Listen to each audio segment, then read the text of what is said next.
Futebol, chegou a hora de saber tudo o que aconteceu. Na rodada do fim de semana, muitos jogos importantes, meio reta final aí de campeonato estadual. Então vem aí aquele resumo muito bem humorado, Zeca Camargo. Exatamente, nosso convidado de hoje estourou em 2019 com um meme que virou um hit. Lembra de caneta azul, azul caneta. Mas eu lembro bem.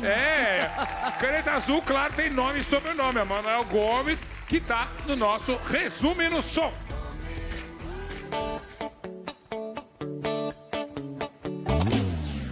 Fala galera, aqui sou eu, Manuel Gomes, resumindo a rodada.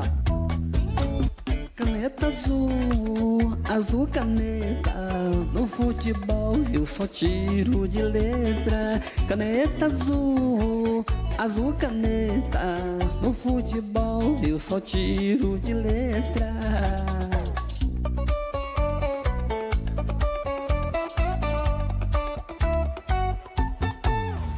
Todo dia eu torço que privilégio, mas se vaiar o time amarela. Como o timão pipocou, mas eu peço que reforme na próxima janela. O frufraiô, fraco a caneta, o time do Tite é de outro planeta. O frufraiô, fraco a caneta, o time do Tite é de outro planeta.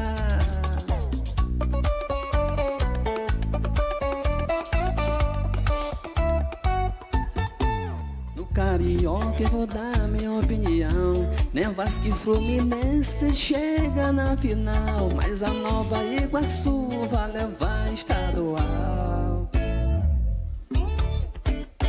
Grenal no Sul, cheiro de hepta, e lá em Minas tem um galo quem que pega. Grenal no Sul, cheiro de hepta, e lá em Minas tem um galo quem que pega. Valeu, melhor da noite!